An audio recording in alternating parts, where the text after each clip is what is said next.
Hi, welcome to video 18. In this video, we will learn Introduction to Parameterization with JUnit, Parameterizing using Excel, Introduction to Page Object Model, writing a program with Page Object Model, introducing PageFactory. Let us assume something like this, where you have a web application. So this could be any web application for that matter. So obviously you have some fields out there. The whole idea is you have something like submit. There are a lot of fields out there. I have a Selenium script. Yeah, we have a Selenium script. And I assume that the data from Selenium script does not go from here, rather it goes from here. Or it may also go from here, which is Excel sheet. EX Excel sheet. So it goes to it comes from Excel sheet and the data goes here. Now how many times I have it, I have to send the data? I don't I don't. I can have 100 times, 1,000 times, million times, whatever, until this database gives a value or this Excel sheet gives a value. And we want to invoke this many times. If I could remember, we had a discussion some time back with the Java, which is something called as parameterization. I'll be using the same parameterization concept to invoke this with generic. So for this, I would just go back and uh, create an package and close all the files. And close all the files. The first version of the parameterization, I'll keep it as simple as possible just to understand. Then we can get this more and more detail with the database or with the Excel or whatever. So here under test, let's create a package. Let's create a package. I call it com dot yesterday dot parameterization. So here I would just go back and say create a test case. This test case is all right. So I think we should figure out what case we have to take it. So there is a web slash login form. That's what we have it. So I can enter the username. It's the simplest form as of now. Login form, password, click on submit. So it asks you send the detail, just some credentials, and say login. So it just submits it. Again, the page loaded. Again, I have to do the same thing. It doesn't submit anything. Let's call this as a login uh, for test. Great. So as usual, let me go back to our previous example to copy the before and after. So that's where I'll copy these few lines of the code. And I don't want this test, I'll just go back and delete it and paste this code. So here I have driver base URL. You have generic methods. Perfectly fine. The driver factory does its job. And if I want to load it, this URL will get changed and it would be this one, this one. And let's paste it here. Let's paste it here. So I have a generic method, the tear down and the quit. Perfectly fine. Public void. Let's call this as login parameter test or some method name of if you choice, whichever goes well. Let's say login parameter test. Perfectly fine. So the only thing which we have to do is we have to annotate this guy with at the rate test. So I quickly go back and analyze the way how we did a program with the J. So the whole idea was to introduce parameterization. If we could recall, here the class was annotated with a run with. So the class which we tried passing is parameterize. Yeah, here we have parameterized with or dot jl dot runners dot parameterize. Let's call this as a class. So that's where we can try. So this class is intended to become their parameterized. So I just want to make few headers here. So here automation variables. So there are another set of variables which we want to declare today. Parameter variables. So private string, username, password. So that's perfectly fine. And we may also need, because we know that JUnit keeps applying the value in a form of a constructor. For constructor, what we do is I try creating a constructor which is basically a public login test, string username, string password, password. I say this dot username is equal to username. This dot password is equal to password. That's the whole idea. So this injection, do you remember the injection of the values for this constructor is done by JUnit, provided we have a method annotated with parameters. So I hope you remember this parameters method, which we had done some time back, right? So we have this guy who is a parameterized variable, and we have a parameter constructor. We have a setup method. We have a tear down method, but we want a parameters method. The parameters method will be the one which is basically a static method, public static, because that gets loaded only once. And I want to have a list of array of object. I'll say data. So the whole idea is this guy will send you the data, which is parameters. So I have to say this as parameters, right? So what this guy does here, let me go over here and import it. I have to import it from java.util. So here, the whole idea here is we have to return list of array of objects, right? So I can pretty much do this object array.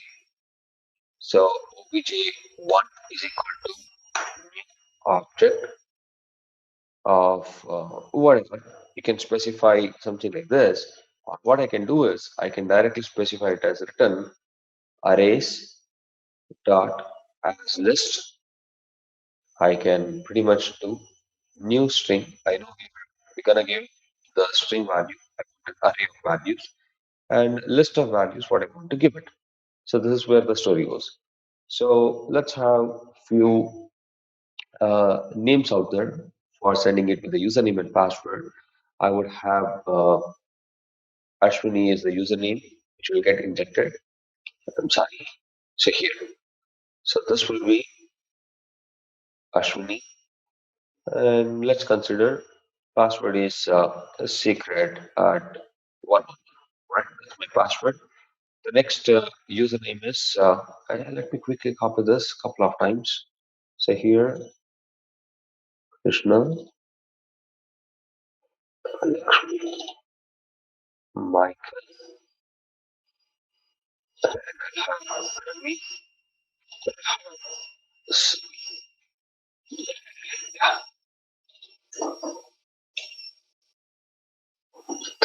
right? So this guy gets injected. Now, this value, the values here can be hard coded. That's what we have done as of now, or pull from database or Excel sheet. I'm just putting some random password. So because I just want to copy this and put it in the database as well sometime. I can have any number of records for that matter. So now, what happens? Do remember very clearly, JUnit will invoke the static method, which is annotated with parameters, and the array of values which are generated from this method will be injected to constructors. On the other hand, if you look at the way how we have written constructor, the constructor is waiting here. The injection of the values for this constructor is done by JUnit, provided we have a method which is annotated with parameter. That's the beauty of it. That's the beauty of it. So now, what we can do is there are a few typos which I have done. So change this to just it is very static. So now I'll go back to this guy in the test. I'll just say, hey, I want to do driver.get. Uh, let's say it is base URL. Hope my variable is same. So if I just little scroll up here, the variable is base URL, and base URL is initialized with the URL. And then I have generic methods, generic methods dot get element. Of course, we have to find the locator. What is my locator? Let me go back. I would say little work.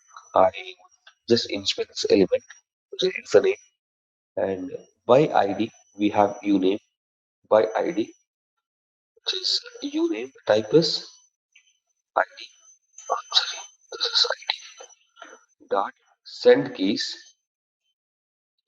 This dot username. It is as simple as that. This value is injected. So it's all parameterized. Then, then I would just say generic then start get element of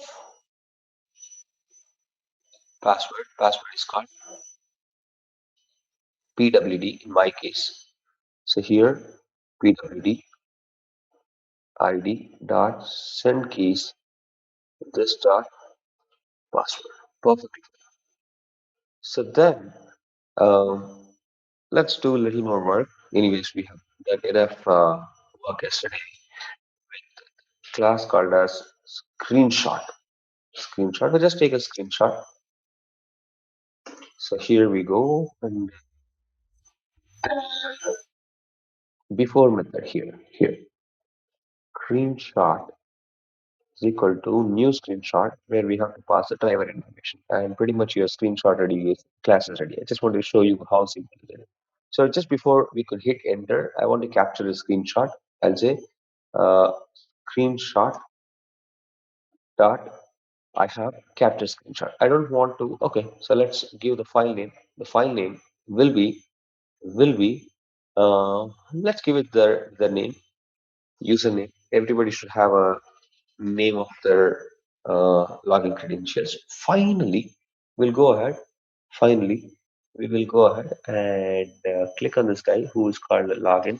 Login. So login is again I have somebody called as submit BTN, and generic methods dot get element by locator is this ID is type is ID dot click.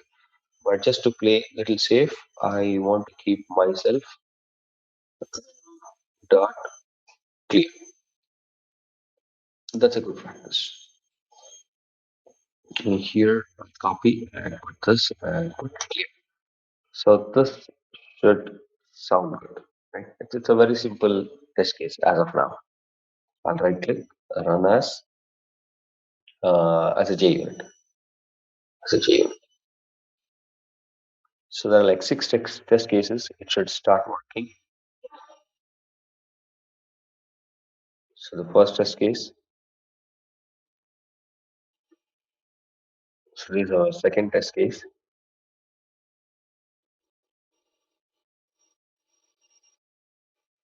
The third test case. In meantime, I just want to keep this window open. So here, let's just keep going on. So here I have screenshots, perfectly fine. So let me go back here and list it here. So yeah, you can see this Krishna, Lakshmi, Michael, Ashwini, Ravi. think this is the last one for Sippy and Tripti, if I'm not wrong. So six and seven. Great. So I have pretty much everybody. That's the whole idea of this exercise. But now the data where it is being pulled from, I don't know. Tomorrow you come out and say, hey, look at this. I mean, the data is kept in XML. Can we pull this? Yes, perfectly fine. It is kept in database. It is kept in Excel. Where? Now that's where we can make use of parameterization. So there are two possible cases which we can do it. I can keep the data in database and pull that to the Selenium script and make an invocation to the web application. That's the first one. The second one is I can keep the data using Excel and pull the data in Selenium script and make an invocation to the web application. So there's an API here. There's an API which is called as Apache Py. Apache Py. And there are like various ways to invoke it. The first and foremost, when we say Excel, so many times Excel is little different, but many times when you want to pull the data for automation, people can keep it in a CSV, which is a comma separated file, and this comma separated file can help us uh, to keep the data in an Excel-like fashion. That is done by Java's API, which is called as CSV reader. So which is CSV reader is a inbuilt class which is available in java.io. We can pretty much try using it. Or if you have a docx file or XLSX file. So in such cases, we can use somebody called as Apache Point. So in our case, we'll use Apache Point. The whole idea of having Apache Point is to have reading Microsoft documents. That's the first idea. So if you have Microsoft document, there's an open API which is called Apache Py, which can help you to pull the data. So that's where the API comes with. So Apache Py team is pleased to announce blah blah blah version. And if you look at this, the whole idea of Apache Py is to read Office Open XML standard. That's what OXML. So today they have grown to such a level. Even your Google documents, your Microsoft documents, uh, there's something called Open Office. All this data can be read because everything in the world here for them is kept in the form of a XML. So reading an XML, they use internal mechanism like charts or DOM to read it. So here, if I just go back to the left-hand side, there's somebody who is called as download. So the whole idea here to download is the jar file. Since we're using Maven, we can pretty much try using it. So the current version is 3.17. We can pretty much try using it, or little older also. Does not make much difference. But I should look for the Maven dependency. Okay, so I should find for Maven dependency. If not, what I do is Apache for Maven. So let's put this. I should find the Apache Maven 3.15. So here I just copy it. Once I copy, let me go back to our yeah, POM, POM XML.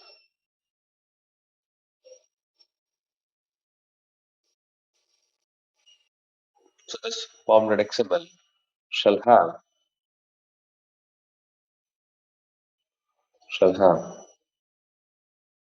the dependencies. So we have commons IO, you have MySQL, Oracle Selenium, whatever. So here I want to also have Apache Point.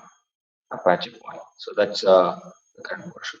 So let's see if this is downloading in the right hand bottom corner. If you see, it is getting downloaded. So it's been a little while. For this version, I did not have, so it takes little time, maybe like 30, 40 seconds. And yeah, 100% is done.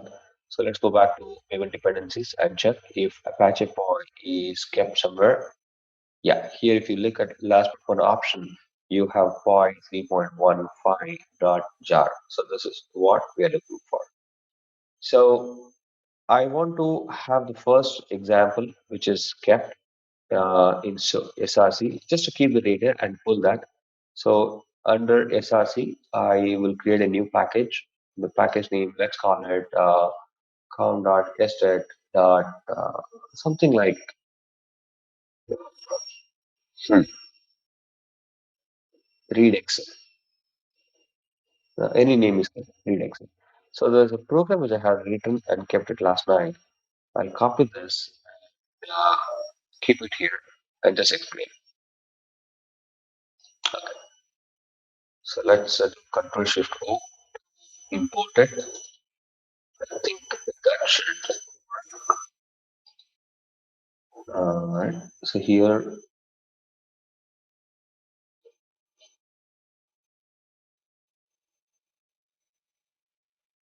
so this X is work. Uh-huh. Just give me a second here. In the documentation, I just want to check if these people are got. Yeah, XSS F, which is basically uh, we have put this in form, and we also have a dependency. This is perfectly fine. So you have this dependency as well. I will copy this and put it here. Okay.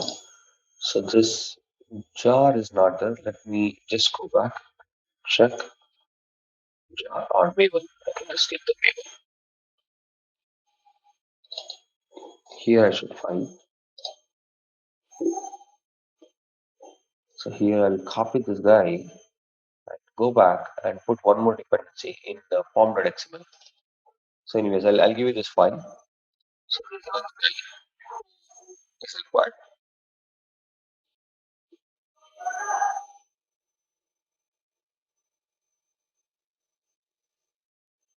So if this is done, so here I should find the py, yes, py xml, yes, py is there, py xml is there. So these both guys can help us to pull the data. Let's see if our program goes well here. Once I do the control shift O, this is perfectly fine. Now, the whole idea here is to pull the data from the Excel sheet. We're going to create the Excel sheet. Then we're going to come back. Just before that, I want to scroll through this program. And first and foremost, I want to get this location. So I just want to have some file which is created in my Excel XLS. Let me just check if I have this file in this location. Okay. So see, right, training material. I should find temp file. Okay, so I don't have temp file. So maybe here or in our working folder, wherever we have got, let's go back and create some nice file. I will go back to online training here in May. I would create a file. Let's create a temporary file or somewhere in the folder. I'm just planning maybe inside materials. Inside materials, I want to create a new Excel file. So I can just say new Excel file. Perfectly fine. I'll say something like testing, testing. So I want to have few fields out there. Let me just go back. Let me just go back here and say uh, username, password, username and password. So for username and password, we have pretty much done the job here with the previous example. I will have Ashwini, Krishna,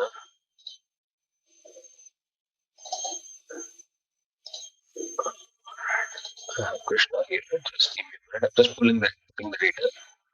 I'll have Michael. I will have uh,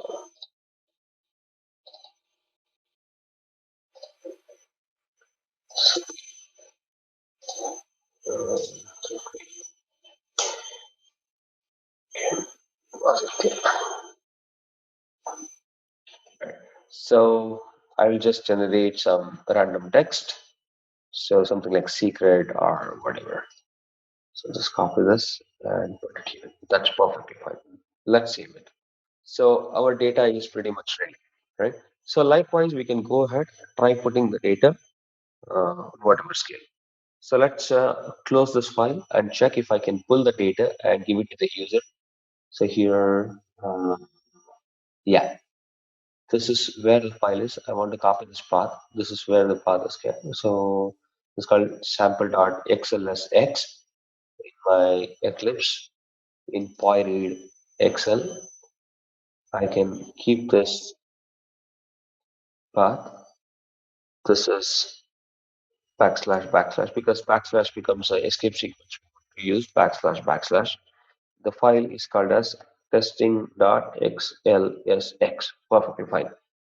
So XLSX. So let's get the content and see run as application. I'm sorry. There's an error. There's an error.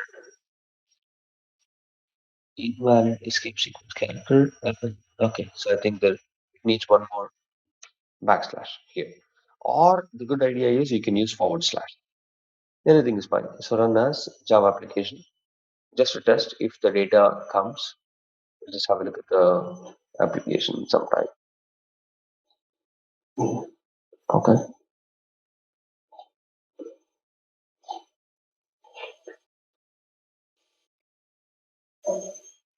And just it says access method py logger.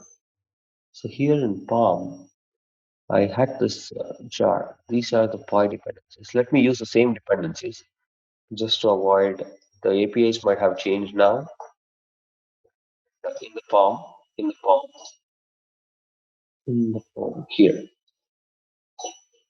These are your dependencies run as Java application. Okay. So that should work fine. So I have got this data. Maybe the dependency of jars were the problem. So maybe the APIs have changed and so on. But anyways, keeping it short, here were able to pull the data which is there. But let's understand quickly about this program and what they try doing it. So the story starts here with the main. I get the Excel content. There's a simple method called as get Excel content with a file name where we are printing it. So now I can invoke this file whenever this method is called. I have list of objects because I don't know what kind of data type which we're gonna have it. So I say get Excel content and I give you the file name. Whenever I give you the file name, so this guy will give you a list of object. This and this, I just want you to contrast what these guys are returning here. Just copy and paste it here. So have a look at this. This is what we returned from JUnit.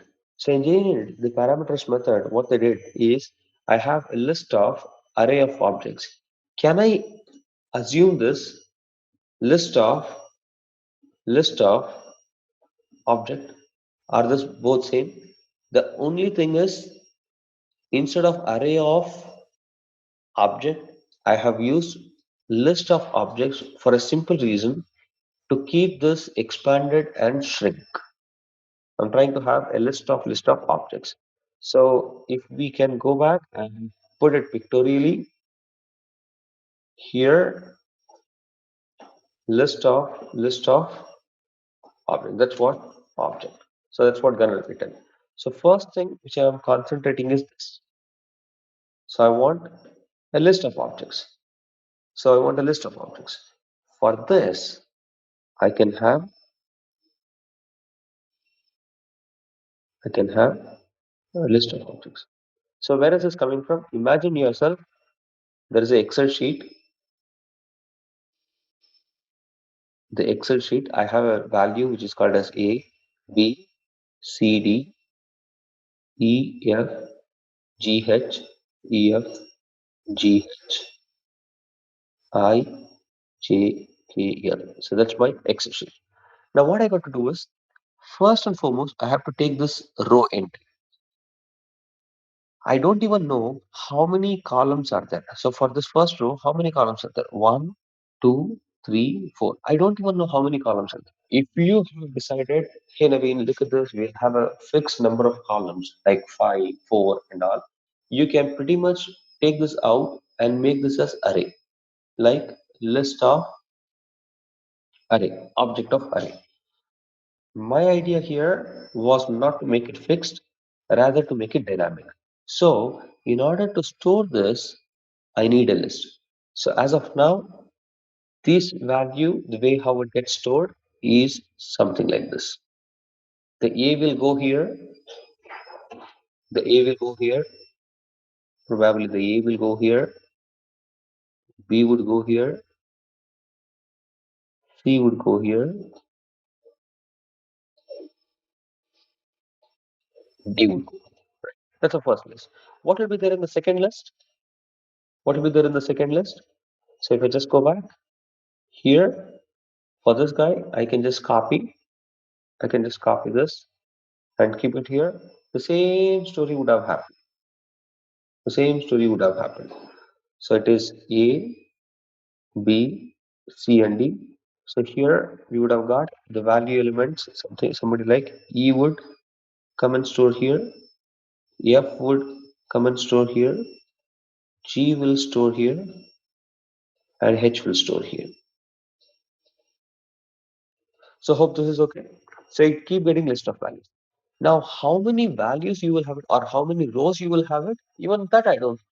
So for this, I will make a list. So for that, I will make a list. Look at this. This is a list. And each of the list will have its own element. So here, this will be the zeroth element. This will be the first element. In the list, this will be 0, 1, 2, 3, and so on. So I hope this makes sense. Now we know why are we using list of object. So what I do is I have a list of object and have an array list. So what we do is we'll use a file input stream. It's a pretty simple file input stream, which we had used it in IO file input stream and file output stream to store and get the objects. So I'll give the file name. The file name is already passed here. So once I get the file name passed here, so this class will read the entire file and construct the DOM. So pretty much if I have the Excel sheet, Excel workbook with multiple sheets, this one line will read everything and create a workbook for me. Once it is done, now I have to know which page should I go with. All the pages in Excel is kept at the form of index. For example, here, if I keep, if I take this guy, everything here is in the form of array. So sheet one is at zeroth position. If I create one more, it will be sheet two at first position, sheet three at second position, and so on. So what we did, we went ahead and tried taking this value. So I have to go to the zeroth sheet. Zeroth sheet is this. This is your zeroth sheet, right? So I have to start iterating. So on the verge of iterating, I use an iterator, the simplest iterator. What my iterator does is, this guy will pretty much try taking the row. Each row, he will try taking it. So when I try having each row here, uh, I go to sheet and I start iterating every element one by one. So what happens when you have this iterator? Iterator will return you all the elements which are there. So it doesn't give you the blank spaces. If you see here, the blank spaces are not returned. So it is intelligent enough to record all the values which are containing all the cells which are containing records. So this guy will give you each record. So one record is this. This is your second record. This is your third record, fourth record, fifth record, and so on. So let's assume I get the first record, but first record, when I try getting it, this will be very abstract, very, very abstract. That's an idea here. So if I have username and password, this will be abstract. Rather, I have to go back and extract the zeroth value of it and the first value.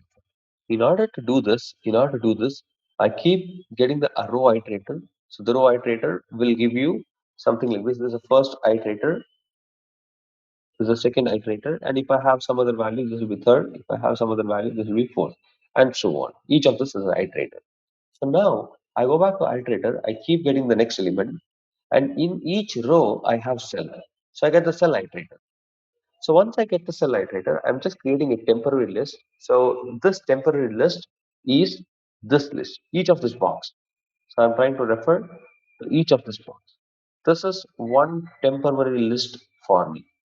So once I create a temporary list, I create array of objects. I check if there is a cell, and each of the cell I try taking. And what happens when these people give a cell? They give you as an object. You never know what data type it is. So since it gives an object, I have to explicitly cast it, for storing it in a specific data.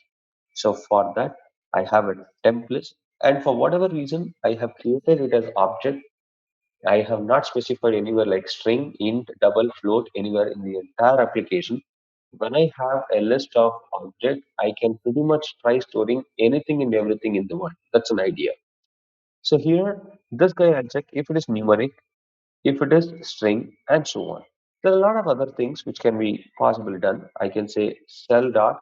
You have, is it a boolean? If it is an error, if it is a formula, if it is a string, if it is a blank, I can pretty much try taking any value. If it is that, I can. The whole idea of numeric when I wanted to do is I want to convert it to double and keep it so that it becomes easier and understandable at the retrieval time. And the same thing with the string and so on. So after that, I keep adding the list. This is the outer list. This is the inner list. I take the temporary list and add it to the list. And finally, give this for loop, an iterator. You take it from the workbook, select the sheet, use a row iterator, iterate each row, and take the cell, start iterating each of the cell. Find the data type to which you want to put in a bucket, and just keep. And finally, you just return this list. And this guy will pretty much give you the list of list. And the output, of course, we tried seeing it. I just want to delete a few things here.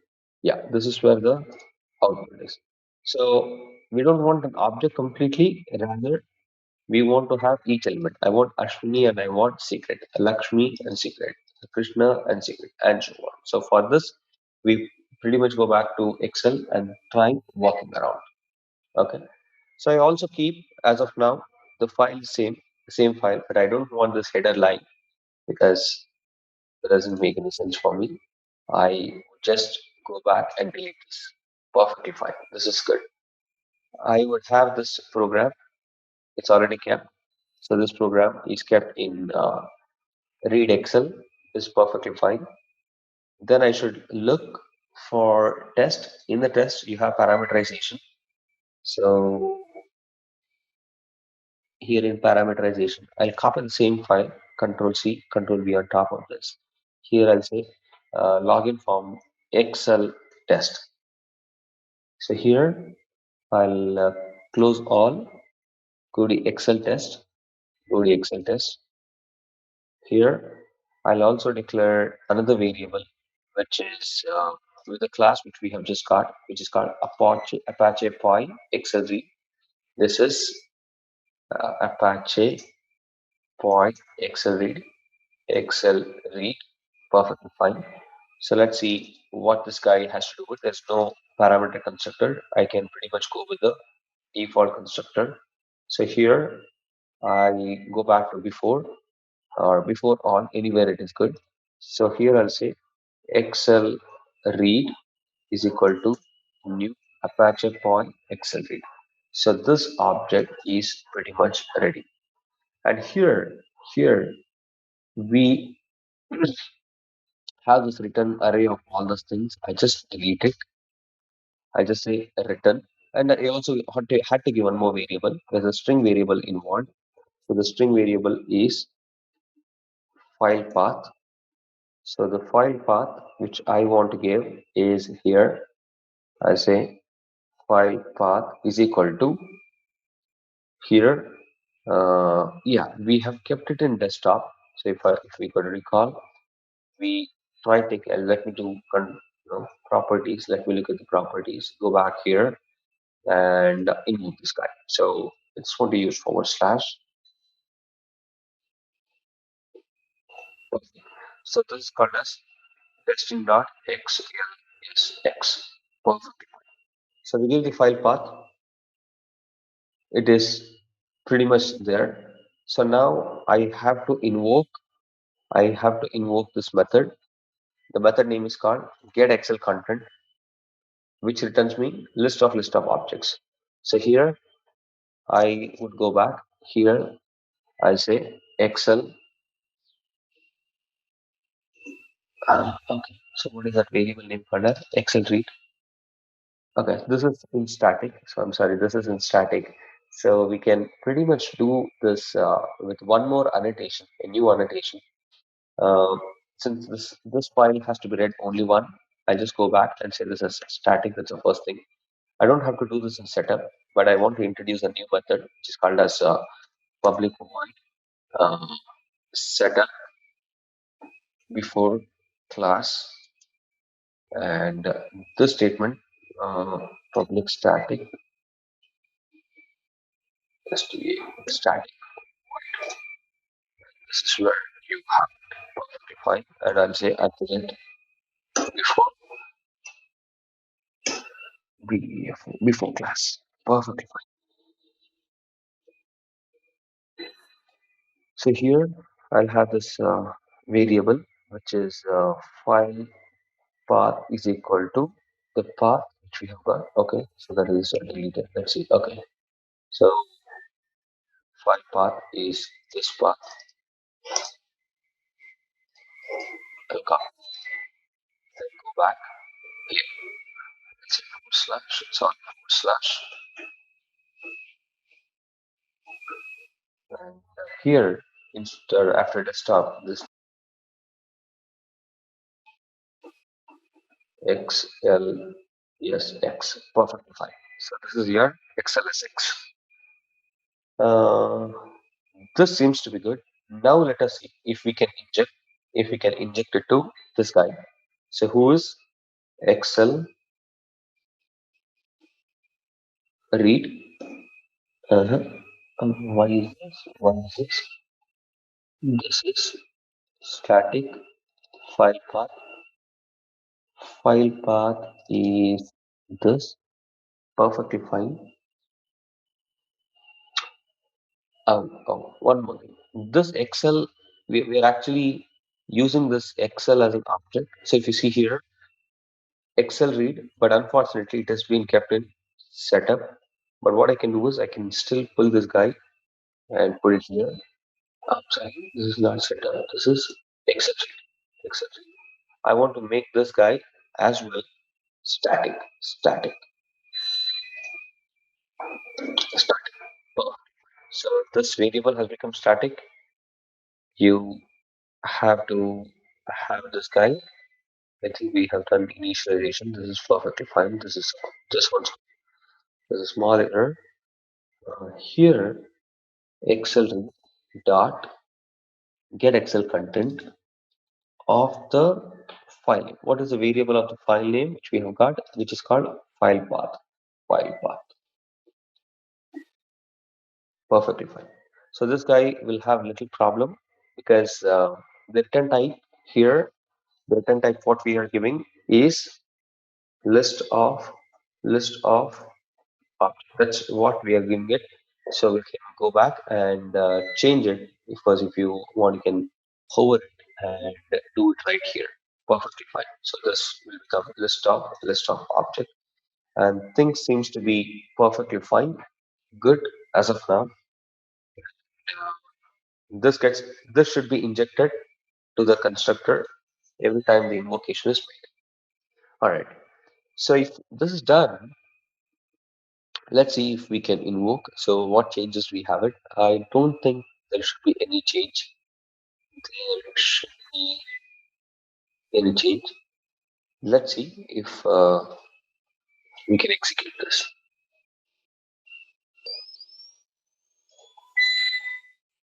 Okay, so there is a null pointer exception. The file has a problem. Mhm. Interesting. The file path. I hope that is called testing. This is testing. Uh, let's read out the error. It says java.io.file. So here in read Excel at line number 20, it gives us null pointer exception. Just a minute. I just want to do system.out.println file name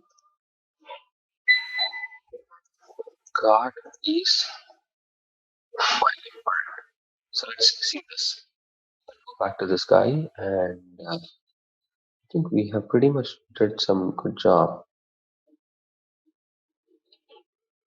So file name got is null. So that is where the problem is. So I should find for file path. So the file path is here. This guy. Let's do one thing. So the file path, instead of making an entry here, I think we can pretty much make it here. Yeah, this should be good. This should. So I can make the file path enter here, run as JUnit. So here, this gives us a list of objects. Now, what we have to do is we have to break this value each of it, and then start injecting it to this guy who's your constructor. Who's your constructor? This is where the constructor is. We have to keep injecting. So what happens when I try executing this, which we have already done it? It'll go to the file and try getting all the records which is there. So here I should find all the records. Pretty much I should find each of the name. So on the verge of getting it, I can even get this in this fashion. So what I do is I don't want to get the entire Excel sheet rather than one by one. So Ashwini was the name which was kept in the zeroth column. So if I want the password, so let me go ahead. I put a comma and say temp target of 1, so and so on. Because that's a list, it pretty much gives you everything in orderly fashion. So I should find the name, I should find the password. So password, name, password, and so on. The same logic which I have done it with Selenium. To support it, I have a class here which is called as a login bin. So if you see, a new package has come in the SRC, which is called as login bin. So login bin here will have uh, a class which can help me to pull the data from Excel sheet and give it to Selenium. So let me open that. So this is what your class will look like. So this class has username, password, default constructor, a parameter constructor, and finally I have some getters and setters in case I may be using it for some other reason. So apart from that, you don't have to have getters and setters. So once if this is done, let's go back to Apache POI read. It's on our test. We have a package which is called as parameterization to have login form Excel test. So let's open this and just to run the code, the class is annotated with parameterize, which we have already seen it. So we have a WebDriver, base URL, generic methods, screenshot. So in case if you need it. Plus, also have Apache POI Excel read and the file path to know where the file is kept. So in our case, the file is kept in this location. So a file is kept in this location. It's in C colon users Naveen desktop testing dot xlsx. So now, once I have this variables all set for automation, I also have parameterized variable which is login. So if you could recall in the previous example, the parameterized variables were username, password, which I had declared here. This time I want to go with the bean class. Uh, this constructor for uh, Selenium, I mean the parameters constructor will accept a login. So this will be injected by JUnit. So hope we remember this. Then the setup method is as is. There's no change. The before class, what I do is I do Excel read and Apache POI read Excel. So that's where we want to go ahead and try invoking the Excel sheet once. So we have done this.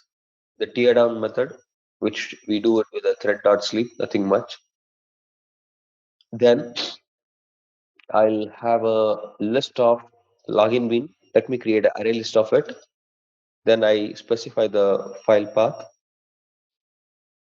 We try reading the Excel content and store it in list of objects. And each list of objects, we will try iterating it is in the form of list.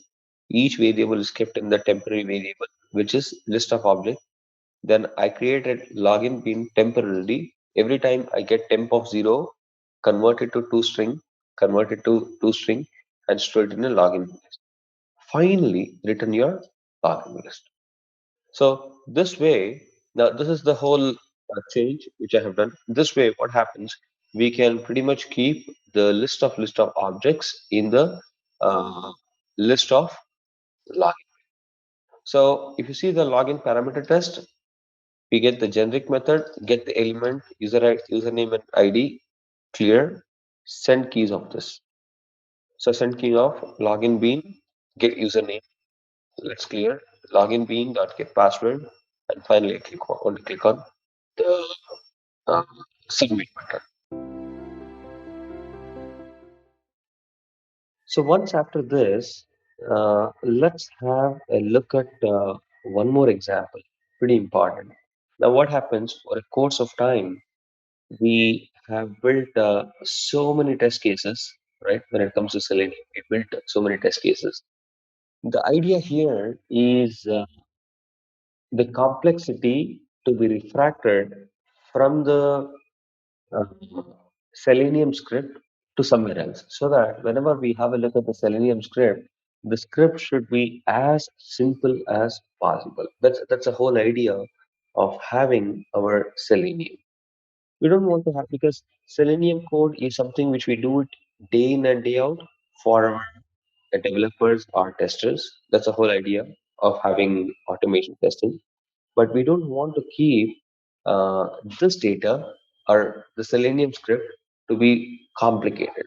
It has to be very, very simple, so that the Selenium script writer does not have to understand too many technical points here. So just to give you heads up as what I'm trying to talk, imagine yourself, at least with this example, just an example here, which is quoted. I would say if you are a Selenium script writer, so you will eventually have something like this. Let me just go back. I just go back and try pasting it. Imagine this is our first Selenium script. So we have our data.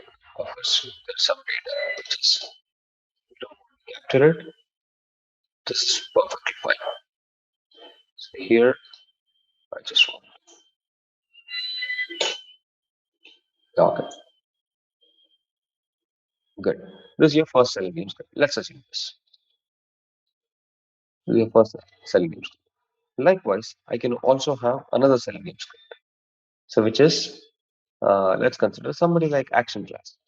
Action class is another Selenium script. Again, what we do in Selenium script is uh, we do this. We do find element or action and all those things. This is your actual Selenium story. Again, I'll go back and try writing it. So here we'll just keep it. Eventually, over a course of time, what happens? You keep bundling the Selenium script in each of it. So I have another Selenium script, I have another script, and so on. On the other side, we have the website, web application. So the web application here, what it does, it will pretty much keeps the blocks.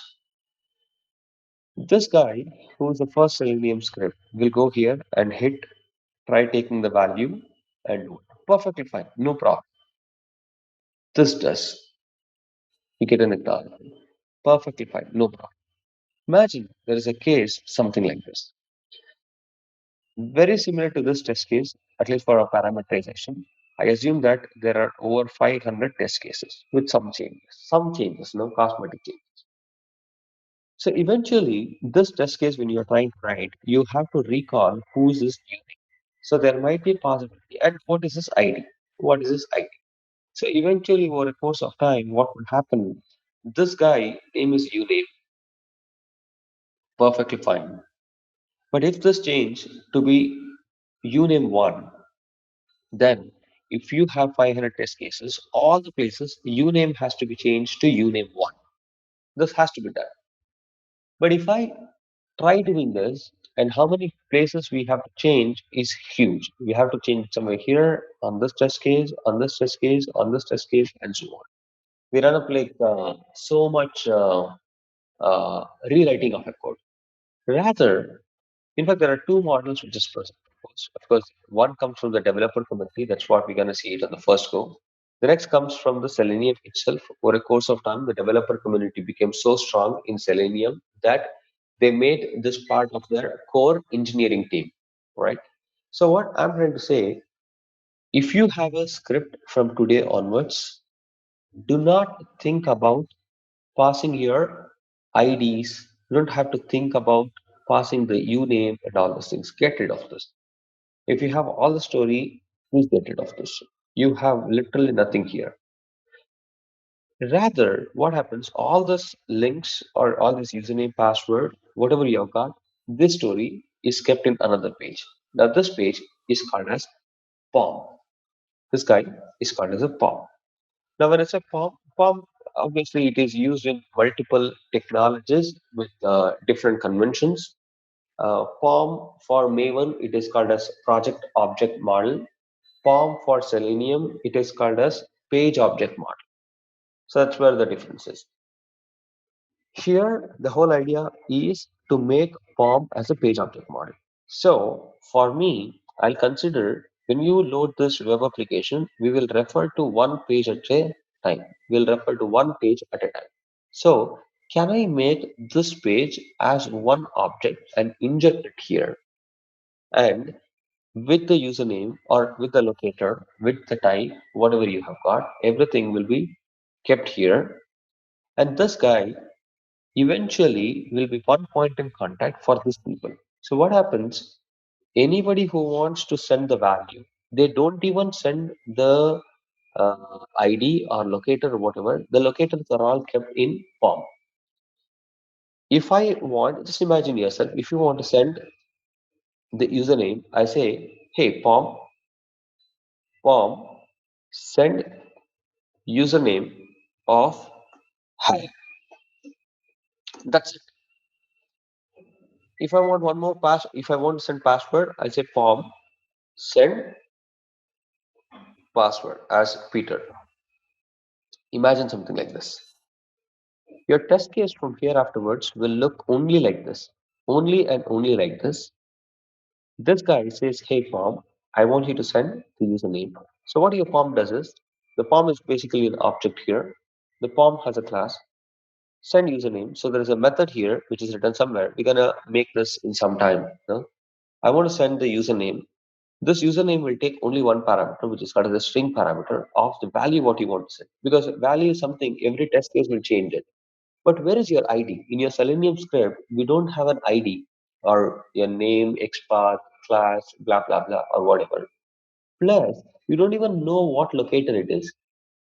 Either it is uname or either it is username or whatever it is. You don't have to understand anything in Selenium. The Selenium script from here afterwards will only say, hey, look at this form. I want this job to be done. That's it. Now, how you do it, well, I don't know. You have to figure out here sitting. So what happens? Form becomes one point of contact for every interaction here. So you want to interact anything that is all done through the POM itself. And POM, each page is treated as one object. So that whenever you ask me a page, I don't give you the page, rather I'll give you an object of the page. If there is a change in the page here, I can pretty much make it here, which gets reflected across our test cases. So this is the first way where this is the first place where we can get introduced to what is called as POM. So first and foremost, we want to have a look at the developer communities form and how they are written, how it is done, and so on. So I just want to take a simple example, somebody like registration form or anything is good, even login form and all. But I just want to show you with a few good number of forms. So I would just choose to have somebody like registration so that you have some good number of fields here. So you have about 5 to 10 fields. We can try playing around and send that. Is that good? So for doing it, I will go back to this guy where I have this read Excel. I'll collapse it for some time. Here in SRC, I would just go back and create a package. I'll say com dot sted dot pom here. Whatever we used to do it in Selenium, we do everything in this class now. That's a beauty. We have extracted completely, and this is very, very matured code. So let's say this is a register POM. So anything is good. The name is which we can try taking it. I need a couple of things. I want web driver, web driver. The driver info is given by Selenium or script, the test script. Then you want another variable which is called as a private web element, element, element. Perfectly fine. So now I want to load this driver. For loading the driver, we use a constructor driver public register form web driver driver. Makes sense. Now, whatever you have to do is you have to go back and try understanding this guy. Let's inspect an element. When I inspect an element, there is a ID which is an input email. Perfectly fine. So the first field which we are working is input field, which is for input email. I'm sorry. So I'll say, hey, public void send email. So when I want to send email, I'll only take string email. So imagine yourself where the user is invoking this method called as send email and the email is sent. The Selenium script today does not even know what is the ID, what is the locator, what is the type, nothing. We just have to send the value. That's it. So this guy will take initiative for everything. I'll say element is equal to driver dot find element by ID. Uh, ID happens to be here, which is input email, which is input email, right? Then I can say element dot clear, element dot send keys of email. Look at this; it becomes so simple here. So we are doing this work. It's a little pain because you're doing it only once. So I would still keep this way. All the test cases which we have written so far is only for the purpose of understanding. In the real world, those standards are not used at all. Those standards are not used at all. So this is where the actual standards come into picture. The next field which we want to work around is called password. For password, it is called input password. So I would say, hey, I want a public void send password string password element is equal to driver dot find element by ID of the input password which I've just copied. I'll say element dot clear element dot send keys of password. This is perfectly fine. Then I want to have public another method for confirm password which is called confirm password void confirm send confirm password string confirm password element is equal to driver dot find element by ID, which is confirm password, which I've just copied it, and element dot clear element dot send keys. Perfectly fine. That is confirm password. Good. This makes sense. Okay. So the method is called confirm password, and the variable is confirm password which we have passed, and the confirm password is the locator. Then if I just go back, I want to enter the first name. For first name, the locator is here. It is called first name. I would say public void send first name string first name element is equal to driver dot find element by ID first name dot clear send keys is first name makes sense. Then I'll have public, the next method here called as last name. The last name is this public void string last name element is equal to the find element by ID of last name which we have just copied element dot clear element dot send keys of last name. So likewise, you have phone number.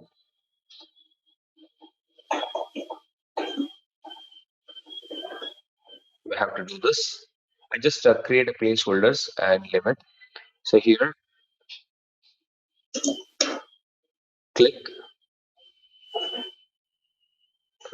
date of birth,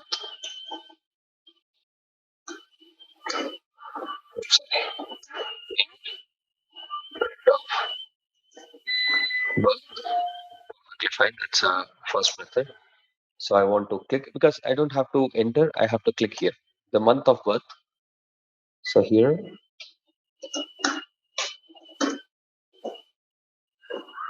click month of birth string because string I have to give the month whatever you wanted. So it is string month of birth. Click year of birth and the year is an int year of birth. So this is perfectly fine. So likewise, I should pretty much be writing for each of it. Then click on register user. We can send email, password, confirm password, send first name and last name, right? So now what we do is we'll go back to our Selenium script and try understanding how to write this. How to write this. So we have pretty much handled all the complexities, and do remember handling complexities here is only one time. And many times until the page is not changed in your live environment, you're not gonna come back to this guy and touch even. So here I want to have parameterization. Okay, let's create a package out there. I'll say a new package called as com.sdet.pom.tests. Here, the JUnit test case called as registration form test. Perfectly fine. So here, I get rid of this and I want to go back to one of the program which we have just done, probably something like, yeah, login form test. So anybody is good. So I will just copy few things and just copy this values which setup and tear down. I will let's delete what is not required. I don't want this parameterization here, and automation variables are good here. The before and after. So let's go back. The page would change here. The page name is called registration form. There, that's where you have registration form. That's perfectly fine. So then public void, I'll say test, register test. So that's pretty good. Register form test, and I want to annotate this with test. That's important.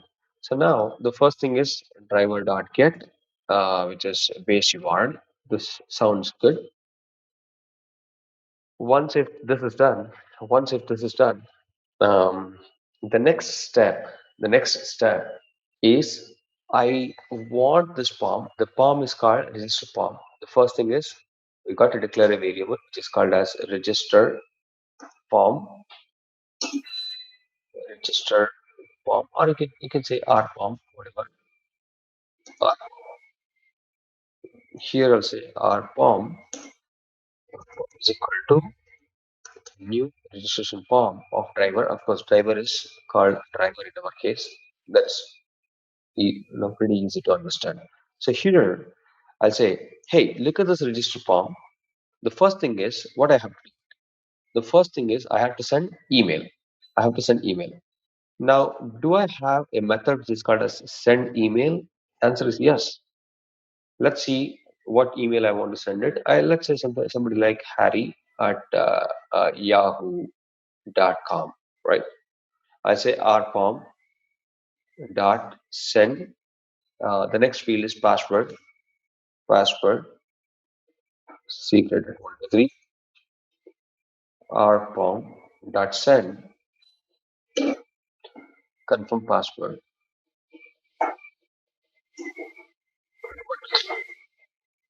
And I want to have rpom dot send first name. Let's say Harry. Send the last name is short. Look at this. Your test case has literally become like this. It is very, very, very simple now. Very simple.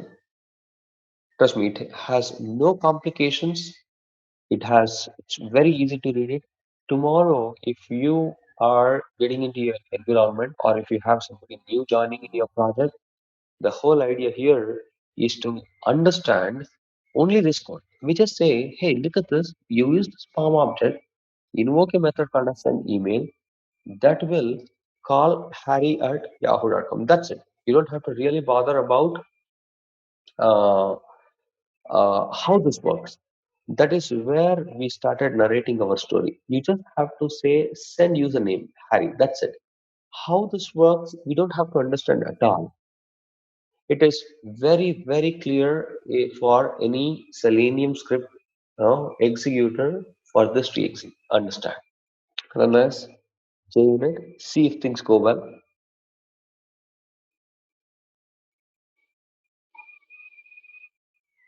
It does exactly the same job.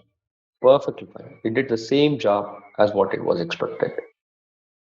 And rest all methods, you can keep putting it. So if I just say the next field probably which we have is to send phone number. So the good thing is rpom dot send something like a phone number. I don't know what we had here. Yeah, phone number. Perfectly fine. Send.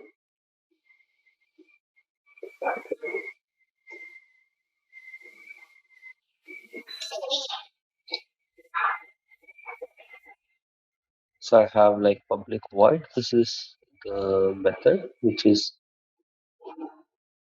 phone number. Okay, I think we made like phone number. Rather, I would have made send phone number. This is a good convention to use it. So here I can have send phone number. So whatever. So we can have some number which is sent here. So we'll try having one more example for the same. This might work little differently. So what happened so far is you have this, whatever we have discussed is perfectly fine. The Selenium scripts are becoming simpler, and the maintaining of data is being effective. This one, we made this as very complicated. This is actually pretty complicated because you did everything. Now, if you ask me, is there any concession here where Selenium can help me to make this code much better, more compact? The answer is yes. The answer is yes. The whole story when I tried writing this, uh, register.com, this was first by more of a user community people. They came up with an idea, yes, this can be refactored and kept it and all these things. Eventually, the concept became so strong that Selenium started adapting it. So they also have a class which is called as page factories, or the idea here is to come out with a POM. So let's do that.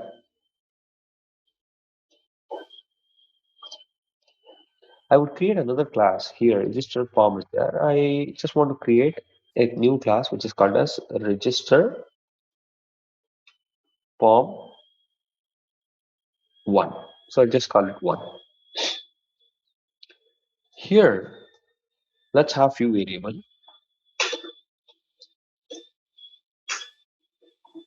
private WebDriver driver. That's perfectly fine. And we wanted somebody to send the driver information. The driver information will be given by test script. That's perfectly fine. Public. The class name is this. So we wanted the constructor. I have web driver. The start driver is equal to driver. So from here afterwards, the things get a little changed. So now I say, hey, look at this POM. So since you are POM, now Selenium says you don't have to take care of all the complicated things. I can also help you. But I should also know how you register these variables, because each of the methods here will be a mapper for one of the elements. Each of the element is a mapper. Each of the element is a mapper here. How do I know it? Now, for doing it, these people have got uh, a classy method which is called as page factory dot. You have like various options out there. One is called init elements. Init elements, what do I got to initialize the element as? The first element is from driver, whatever driver which is given. Which page do you want to initialize? I want to initialize this page. So this meaning, any method which has got some special meaning, which we're gonna give it with the help of annotation, will be initialized for us. Is that good enough? We just say here, we say Selenium uh, to instantiate this class, this class with the driver information passed. With the driver information passed. So now, how do we pass the driver information? Very importantly, have a look at this. See how things get so quickly, we can finish off things so quickly. I just want to explain. This is email. I'll copy input email. I'll go back and say this is my first element. Perfect. The second guy is for password. For password is input password. Fair enough. Subsequently, I'll have first name. I'm just copying few of them, not all. First name. The next is last name,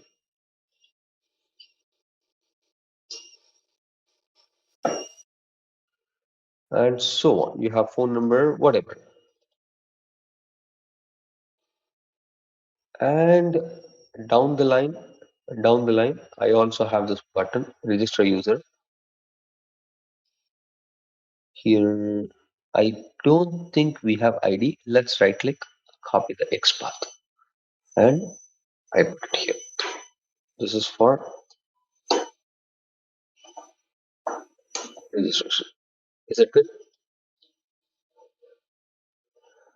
So now, for input email, you have to write a method as you did earlier. You don't have to do that. Rather, what you do is you create a variable, which is of type web element, and you call it variable name is anything. Anything is good. So just to maintain some good convention, I use it email. If not, no hard and fast rule. You don't have to have this locator and the variable name as same. But now I have to tell this variable in this driver, this variable is pointing to some locator in the page. So how do I do it? I just say at the rate find by. You just have to do find. Look at this. You have to guys here. Find by and find bys. So I'll say find by on what it is. ID is equal to this is your perfect one. You don't have to look at this. It is so simple, so simple. In fact, this is still one line. I have just put in multiple lines, but just to increase the read. So you just have to annotate whatever field you have in just like find by.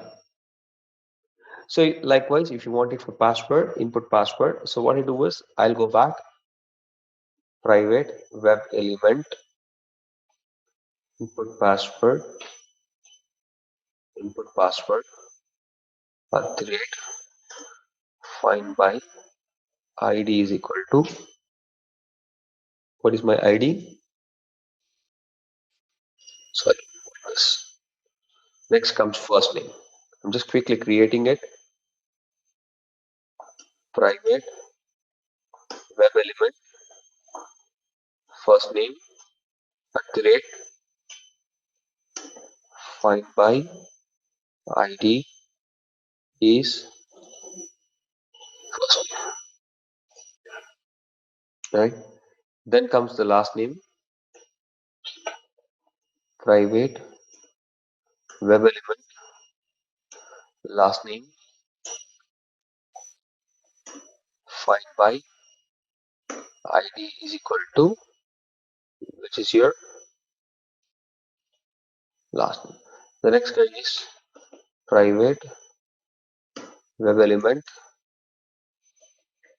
phone number. Here I can say find by id is equal to this one, so I can delete this comments. I'm sorry. So here the final one is private web element uh, register button. I'll just say regbtn here at the rate find by. If you just do control space, you have everybody here. You have it with css, you have it with link text, you have it with name, partial link text, and all. You also find somebody called as xpath is equal to this xpath from here to here. Just copy it and put it. So this one we can pretty much delete it. Look at this. The things become so simple. So since you have each of this variable annotated with the locator, and if you want to instantiate, you just have to say this, and it's pretty much done. Now I want to send the values. So sending values is so simple. I just want public void send email, which is string email. I would just say this dot input email dot clear, this dot input email dot send keys of email. It is as simple as it. It is very simple. The next method which we want is for password. So which is public void set password. Here I'll say string password is this dot input password dot clear this dot input password dot send password. It is so simple. Here I can say public void send confirm string confirm uh, confirm password this dot uh, okay, so I think we have a variable. I think we have missed a variable called as confirm password. So here there's a variable called there's a field which is called as confirm password. Since we have come so long, I just want to finish off this as well. So just about private web element uh, at the rate find by ID is equal to I'm sorry ID is equal to perfectly fine. So you have confirm password. Here you have this dot confirm password dot clear this dot confirm password dot send key confirm password. So then you will have the next one, which is first name, public void, send first name, string first name. Here, this dot uh, first name dot clear, this dot first name dot send. So the things are getting better and better and better with each version of our program.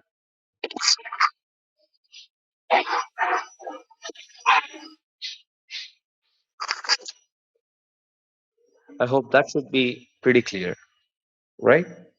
So there are a lot more fields where we have to work it around. The first name, likewise, you have the last name.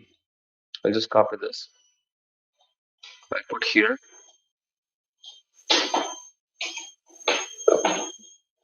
which is last name.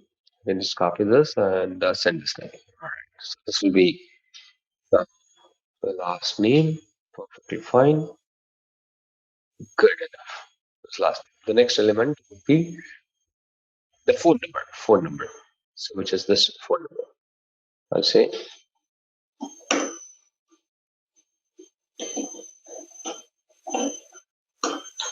phone. This dot phone number dot clear and this dot. I just use always this just as a good practice, or it is my practice. There is no hard and fast rule. You got to use this phone number. Then public void. Click register button. So you don't have to pass any parameter. I'll just say register button dot click. So even this is good. So if you don't like to have this is everywhere, even this works perfectly fine. So just go ahead and click on the registration button. So intermediate, you may have to have little more methods which will, have all the data set. So again, you can try this with the same page, or you can use another page to work around. Anything is fine. So let's go back to registration form here. I just copy and paste this guy. I'll call it registration form test 2. So this is the second test case. I'm not changing anything there. So let me open. So this time the classes will get deferred. So it will not be registration form. This will be a registration form 1.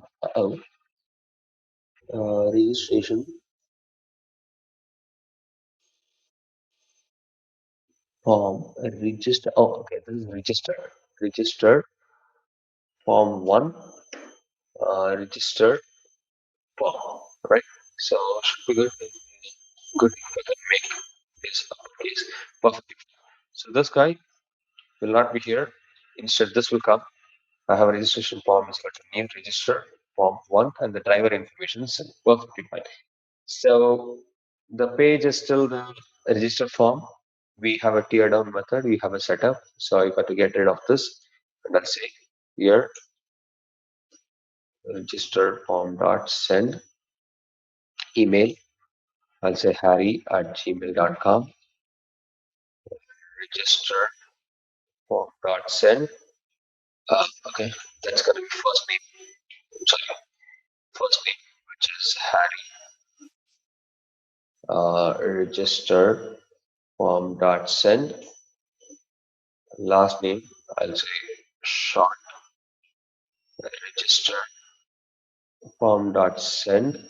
I want to know what is which is the next field. The first name, password is there. Yeah, here we will have got password. Register form dot send. Password, which is secret. I just 1 2 3 register dot send, which is confirm password, which is secret. 3, the first name, last name. Then you have the phone number, the phone number, which is something out there. Finally, a register form dot click button. And look at the simplicity of this guy. It is so simple to maintain it. The entire page here for you is given as one object. Whichever you want, just take it. So maybe when we try constructing the web, test case, there might be a place, there might be a page where you have like hundreds of fields. We don't have to test hundreds of fields, so we want only about a few of them. So that's where these page object models become so much effective to write the test cases, and the productivity goes really fast. So if you want to write one more test case, trust me, it's only this. So from here to here, I just have to copy. I don't have to understand what is that find by or whatever. I can have find test one. I can have Peter instead of Harry. I just copy this and just make this. Uh, PTR. Right. Sorry for the typo. Yeah, yeah. So here, it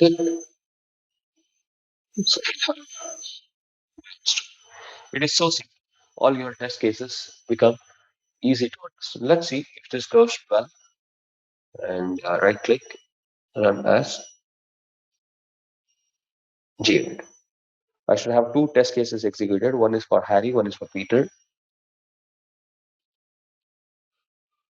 Perfectly fine. It gets loaded, maximized. Uh, Good. So that's the first test case. It has done its job successfully.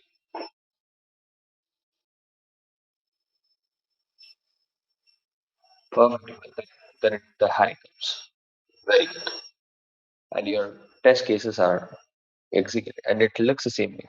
And look at now you have to contrast the way how we used to write it earlier Selenium scripts and this Selenium script. There is a huge difference between these two people, right? And it is where most of the companies will follow this kind of standard.